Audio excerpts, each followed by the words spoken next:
I starved and stole to support my mom's habit. I finally cut her out. 5 years later, she's asking for forgiveness. But it's my choice now. 5 years after I cut my mother out of my life, she walked into a diner carrying an envelope marked with my name and asked me to forgive her before dessert arrived. Mom looked healthier than I remembered. Her hands were steady, her eyes were clear. She placed the envelope between us and said it contained the first payment toward everything she had stolen from me.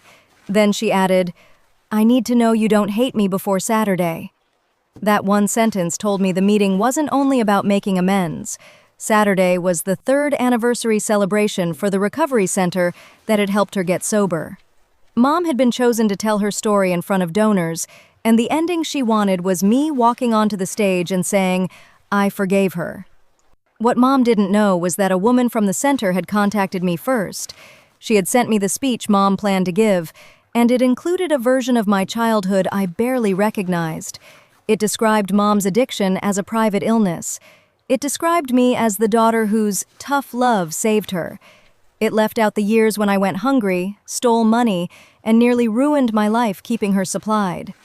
My name is Rachel, and I'm 27. My mother, Linda, raised me alone after my father died in a construction accident when I was 13. Before his death, our home was ordinary. We weren't wealthy, but there was food in the refrigerator, the rent was paid, and I never wondered whether the person picking me up from school would be sober. Mom worked as a dental receptionist. She remembered everyone's birthdays, sang loudly while cooking, and embarrassed me by cheering at every school event. If you had met her then, you would have called her dependable. 6 months after Dad died, Mom injured her back while moving a cabinet at work. A doctor prescribed pain medication. I don't know the exact moment medicine became addiction. At first, she followed the label. Then she started taking more. Then prescriptions from one clinic weren't enough, and strangers began stopping by our apartment. The first time she asked me for money, I was 14. Mom said our bank had frozen her card and she needed $40 for a prescription. I gave her the cash I had saved from babysitting. 2 days later, I found the receipt from the pharmacy. Her medication had cost $12. When I asked about the difference, Mom said she had bought gas and groceries. There were no groceries, but I wanted to believe her. At that age, believing her felt safer than understanding what was happening. Over the next year, small emergencies became constant.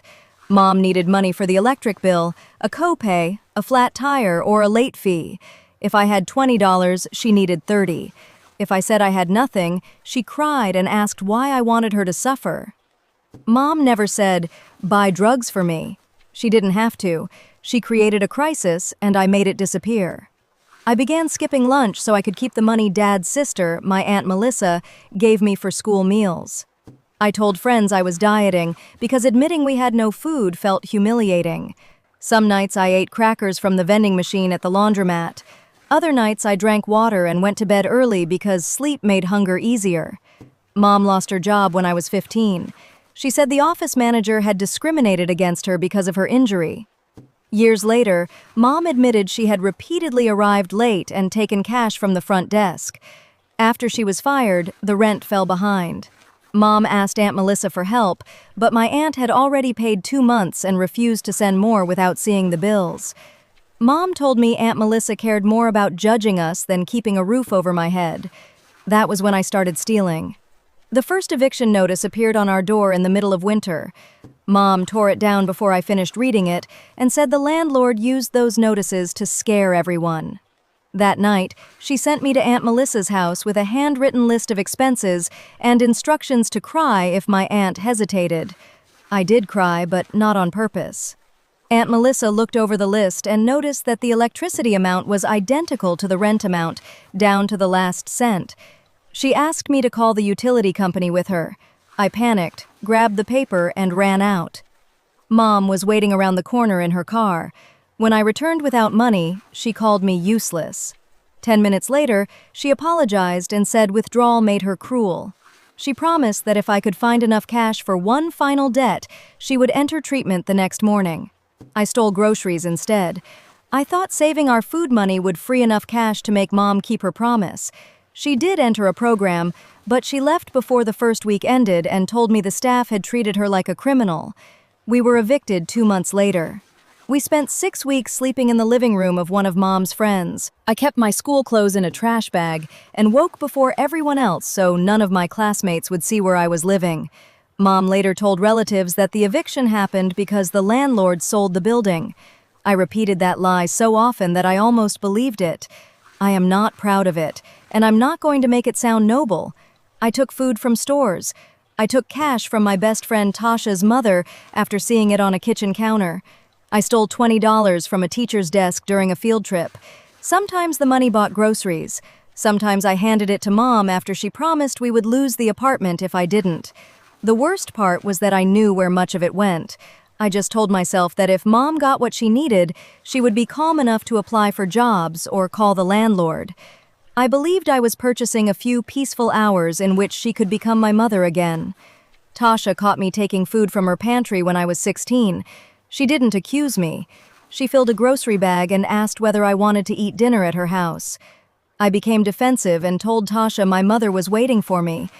Tasha quietly said, "Rachel, your mom is always waiting for something from you." I stopped speaking to Tasha for 3 months because the truth in that sentence frightened me. Mom's addiction changed from pills to whatever she could obtain cheaply. She slept through entire days and disappeared for nights at a time. When she returned, she often acted as though I had inconvenienced her by asking where she had been. I learned to imitate her signature on school forms. I answered the landlord's calls and said Mom was working. I cleaned the apartment before maintenance inspections and hid anything that would make people ask questions. Every lie protected her from consequences and trapped me more deeply inside them. At 17, I got a job washing dishes at a family restaurant. The owner, Mr. Patel, paid me legally and gave me a meal after every shift. That job probably saved my life. It also gave Mom a predictable source of money. On payday, Mom waited in the parking lot. She said she needed part of my wages for rent. If I refused, she threatened to tell Mr. Patel that I had lied on my application and was stealing from the restaurant. I had never stolen from him, but I was terrified he would believe her. I started handing Mom half my pay. Mr. Patel noticed that I asked for extra shifts, but never had money for the bus. One evening, he offered to help me open a bank account Mom couldn't access. I lied and said we had everything under control. When I graduated from high school, Aunt Melissa gave me $6,400 that Dad had left in a small education account. It wasn't enough for 4 years of college, but it could cover a certificate program and a deposit on a room near campus. I deposited the money into an account that still had Mom listed as a joint owner from when I was a minor. I planned to move it after my 18th birthday. Mom withdrew nearly all of it 3 days before I could. She left $73. Mom claimed a debt collector had emptied the account. I believed her until the bank showed me the withdrawal slip with her signature. When I confronted her, Mom cried and said she had borrowed the money to keep dangerous people away from our apartment. Mom promised to repay me within a month. Instead, she disappeared for 9 days. While she was gone, 2 men knocked on the apartment door and asked for her. They did not threaten me, but one of them knew my name and where I worked. I spent the night at a bus station because I was afraid they would return. When Mom finally came home, she said the men were harmless and accused me of dramatizing the situation. I later learned that most of the education money had lasted less than a week. Mom had also pawned Dad's watch and the small gold ring he gave her on their 10th anniversary. She told me those objects were hers to sell. Legally, she was probably right. Emotionally, it felt as though she were erasing every piece of evidence that our family had existed before addiction. Aunt Melissa found out about the education account when the program mailed a withdrawal notice to her address. She offered me a room in her home. Mom responded by claiming Aunt Melissa had always wanted to replace her as my mother. I refused the room and did not speak to my aunt for nearly a year. I should have left then. I didn't. I canceled the certificate program, kept working, and told Aunt Melissa I had changed my plans. I couldn't admit that I had allowed Mom to take the last thing Dad had left for me. For the next 3 years, I existed rather than lived. I moved between low-paying jobs, paid rent whenever Mom couldn't, and covered debts I didn't understand. I stopped stealing from stores after I turned 18 because I knew an arrest could follow me for life, but I still lied for Mom and gave her money I needed for food. When I was 21, I discovered she had opened 2 utility accounts and a credit card using my information. The unpaid balance was more than $8,000. My credit was destroyed before I had ever applied for anything myself. Mom insisted she had planned to pay it back. She accused me of caring more about a number on a report than whether she survived. I screamed at her for the first time in my life. I called her a thief and told her she had eaten every future I tried to build. Mom slapped me. Then she collapsed onto the couch and began crying so hard that I apologized to her. That is the part people who haven't lived with addiction sometimes don't understand. I hated what Mom did, but the moment she looked broken, I became the child trying to rescue her again. My actual breaking point came 10 months later. It wasn't the stolen money or the slap, it was Tasha. Tasha and I had repaired our friendship, and she had helped me get an office job at the shipping company where she worked. I was finally saving again. Tasha knew enough about Mom to understand why I never invited anyone home. One Friday, $300 disappeared from Tasha's wallet during a small gathering at her apartment.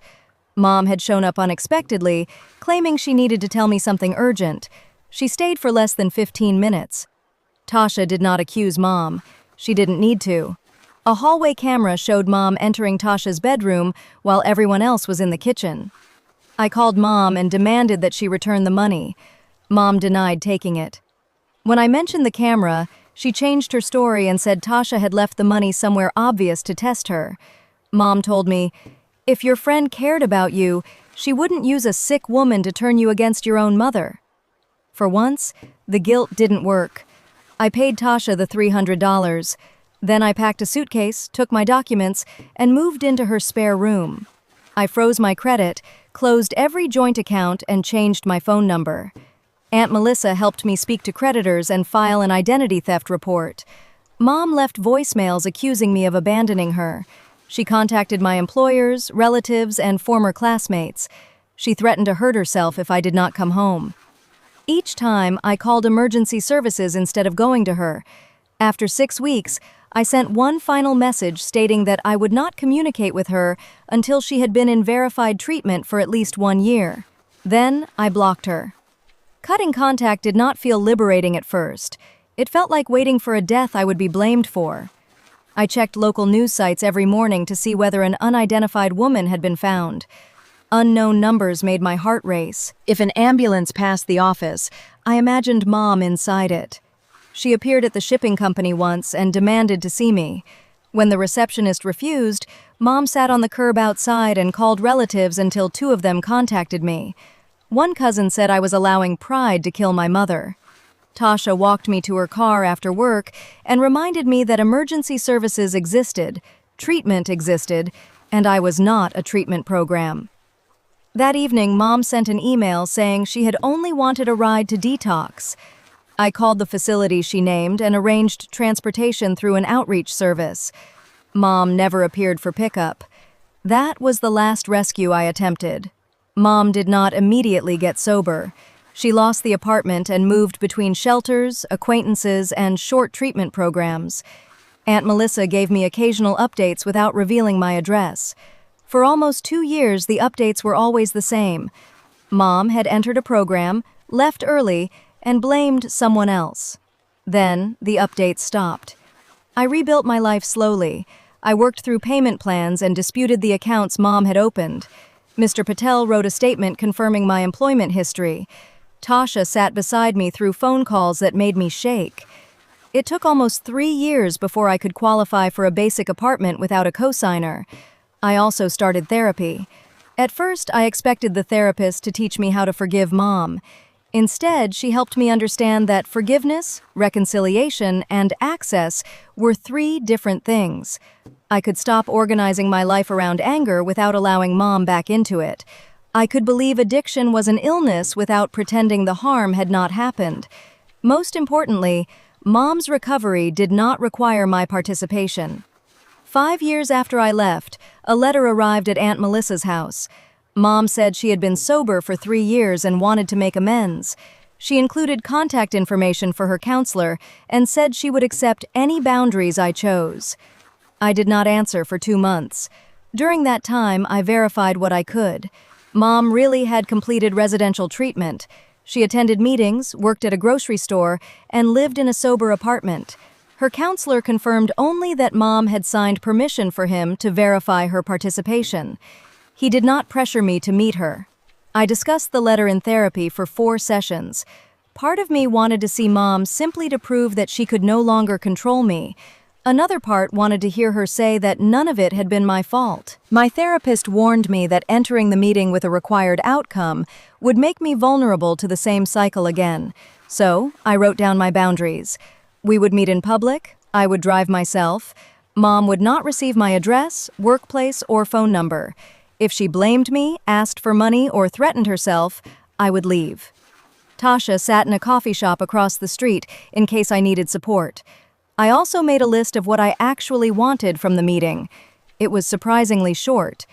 I wanted Mom to name what she had done without hiding behind the word addiction. I wanted her to understand that sobriety did not rewrite my childhood, and I wanted one conversation in which her emotions did not become my responsibility. Then a woman named Caroline emailed me. She worked for the Recovery Center's fundraising team. Caroline said Mom had given them a childhood photo of the two of us for a presentation and claimed she had my permission.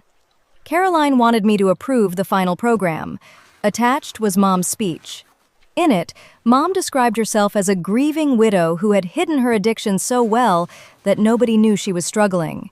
She said I had eventually used tough love by walking away, and that my strength inspired her recovery.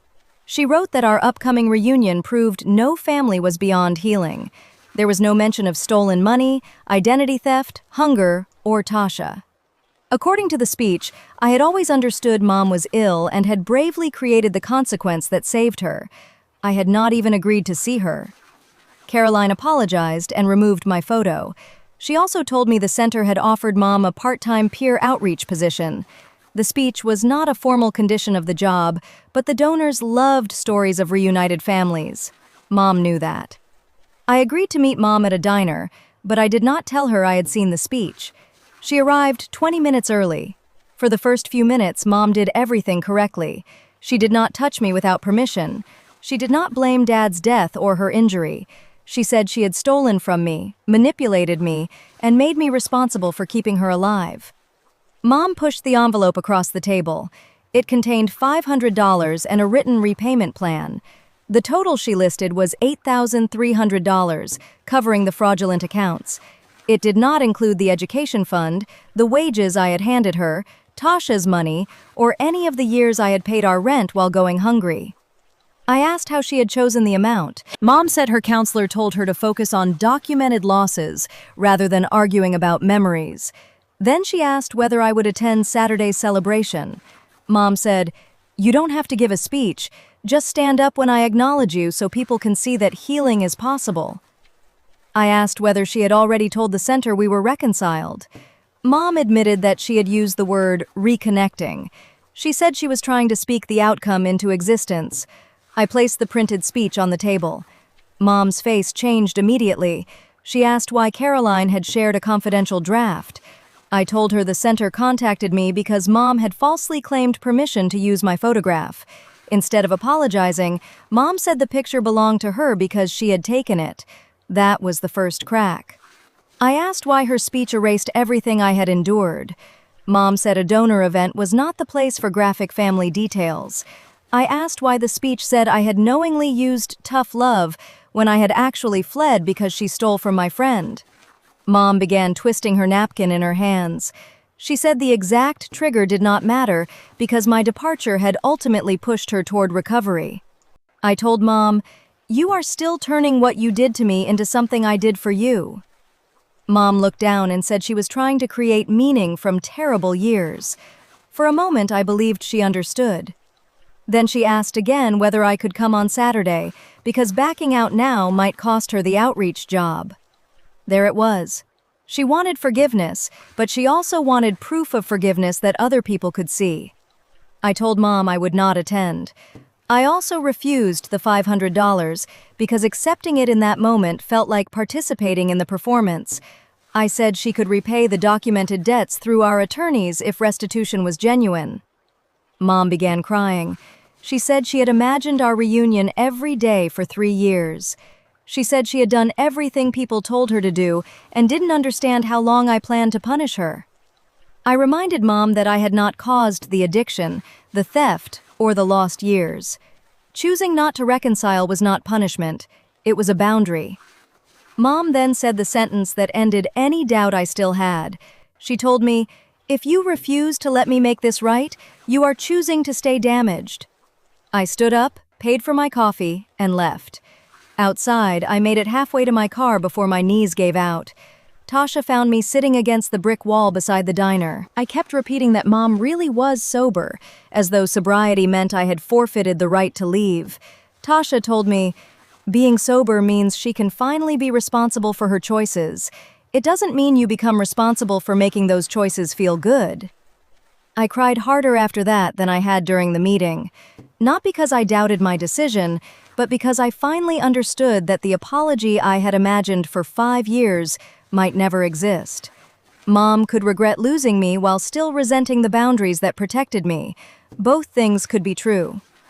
That evening, I emailed Caroline a factual statement. I did not ask the center to fire Mom. I simply said we were not reconciled. I had not given permission for my name or image to be used, and Mom's account of my childhood did not represent my experience. The center removed the family reunion section from the event. Mom still spoke, but she had to tell her story without presenting me as evidence of her transformation. The outreach job was delayed while she worked with her counselor on boundaries. I learned that from Aunt Melissa, not from Mom. 2 days after the event, Mom sent me an angry voicemail from an unfamiliar number. She said I had humiliated her and sabotaged the first meaningful opportunity she had received in years. 15 minutes later, she sent a second message apologizing and admitting that the first voicemail proved she was not ready for the relationship she wanted. That second message affected me more than the diner apology. It was the first time Mom recognized her own behavior without asking me to soothe her. I still did not call back. 6 months have passed. Mom has made 4 payments through the attorney handling my old identity theft case. She corrected the amount to include the education money and Tasha's $300. I do not know whether she will finish paying it. I am not building my future around that promise. She has also stopped sending letters directly. Once a month, her counselor sends Aunt Melissa a short confirmation that Mom remains in treatment. There are no messages for me and no requests for an answer. I don't hate my mother. Some days I miss the woman who sang while cooking before addiction consumed our home. Other days I remember being 16, hungry, and terrified that refusing $40 would kill her. Both memories belong to me. Maybe I will meet Mom again one day. If I do, it will not be on a stage, in front of donors, or according to a recovery timeline designed by someone else. Sobriety gave Mom the opportunity to become accountable. It did not automatically give her access to the person she hurt. For most of my childhood, every choice belonged to her habit. It decided whether I ate, whether I slept, whether I kept my wages, and whether I was allowed to feel angry. Now the choice is finally mine. So, am I wrong for refusing to forgive my mother when she appears to be genuinely sober and trying to repay me? Or is it reasonable to believe that her recovery can be real, even if reconciliation is something I never choose?